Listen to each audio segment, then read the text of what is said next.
বিশ্বের অন্যতম শক্তিশালী সাম্রাজ্যগুলোর মধ্যে অটোমান সাম্রাজ্য ছিল একাধিক। ১৩ শতকে উসমান গাজীর নেতৃত্বে প্রতিষ্ঠিত এই সাম্রাজ্য প্রায় ৬০০ বছর ধরে শাসন করেছে। এই দীর্ঘ সময়ে অটোমানরা ৩টি মহাদেশের বিস্তীর্ণ অঞ্চলে নিজেদের অধীনে এনেছিল।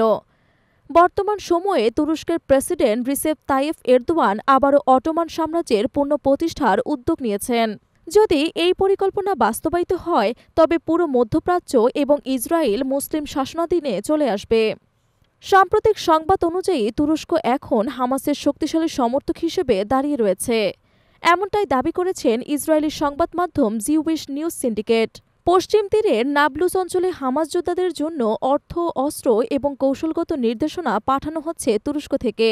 এর মানে তুরস্ক হামাসের যোদ্ধাদের আশ্রয় দেওয়ার পাশাপাশি তাদের প্রশিক্ষণও প্রদান করছে। ইসরায়েলি পুলিশ এবং গোয়েন্দা সংস্থা শিনবেতের যৌথ বিবৃতিতে জানানো হয়, নাবলুজের হামাস সেলকে M6 রাইফেল এবং কিছু $1000 দিয়ে বিশেষ অপারেশনে নির্দেশনা দেওয়া হয়েছে, যা তুরস্ক থেকে সরবরাহ করা হয়েছে।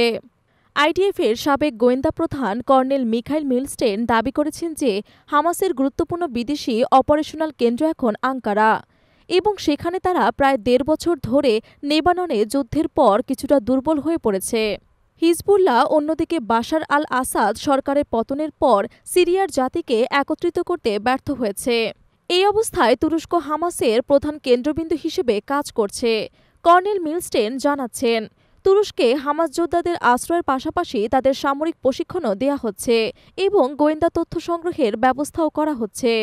বর্তমানে কাতার এবং গাজা উপত্যকায় হামাসের শীর্ষ নেতা কম এবং আঙ্কারা থেকে তাদের পরিচালনা করছে মুসাউদ্দিন।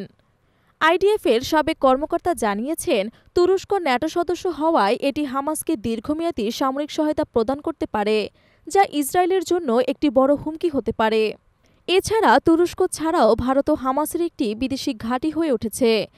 ইন্টারন্যাশনাল ইনস্টিটিউট ফর কাউন্টার টেরোরিজমের বিশ্লেষক মিখাইল বারাক জানিয়েছেন, মুসলিম ব্রাদারহুডের সাহায্যে হামাসকে সংগঠিত করছেন প্রফেসর সামি আল আরিয়ান। তিনি ভারতসহ অন্যান্য দেশ থেকে হামাসের জন্য যোদ্ধা এবং অর্থ সংগ্রহ করছেন। ৩০ মার্চের ইফতার অনুষ্ঠানে তুরস্কের প্রেসিডেন্ট রিসেপ তাইয়েপ এরদোয়ান আল্লাহর কাছে ইসরায়েলের ধ্বংস কামনা করেন।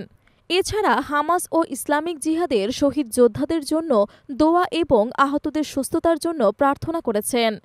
এরদোয়ান বলেন, বিশ্বের কোনো কিছুই তুরস্ককে হামাস ও ফিলিস্তিনিদের সাহায্য থেকে বিরত রাখতে পারবে না।